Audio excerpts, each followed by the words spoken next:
এটা সরস্বতী পুজোর দিনের ভিডিও বাট আমার এক্সাম চলছিল বলে আমি আপলোড করতে পারিনি। তো ১ম থেকে শুরু করা যাক। ১ম এ নিজের বাড়ির পুজো করে আমরা বেরিয়ে পড়েছিলাম ঠাকুর দেখার জন্য। ১ম এ নিজেদের পাড়ার ঠাকুরগুলো দেখে আমি চলে এসেছিলাম খাবার খাওয়ার জন্য। তো এখানে আমরা ছোলা বাটোরা খেয়ে পরে বন্ধুদের সাথে চলে এলাম ১ম এ হাই স্কুল, যেখানে আমাদের পুরনো অনেক স্মৃতি জড়িয়ে আছে। আর মনে পড়ে গেল সেই ছোটবেলার কথা, যখন আমরা স্কুলটাকে সাজাতাম সরস্বতী পুজোর জন্য। আর কত না এনজয় করেছি এই সরস্বতী পুজোতে আমরা। আর এই সাজানো দেখে আমার সেই পুরনো কথাই মনে পড়ে গেল। মঞ্চের উপর মা সরস্বতী আর তার নিচে আবির দিয়ে রঙ্গোলি করার কথা এখনো আমাদের মনে পড়ে যায়, যেটা এবছরও একইভাবে সাজানো হয়েছে। আর একদিকে টাঙিয়ে রাখতাম আমরা প্রত্যেকটা স্কুলের আমন্ত্রণপত্র।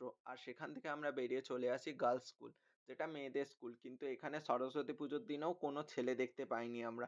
শুধু মেয়েই মেয়ে, মেয়ে ভর্তি ছিল। তো আমাদের কোনো কাজ ছিল না। আমরা মেইনলি সরস্বতী ঠাকুরটা দেখতে এসেছিলাম। তো ঠাকুরটা দেখে আমরা চলে যাই কলেজের উদ্দেশ্যে।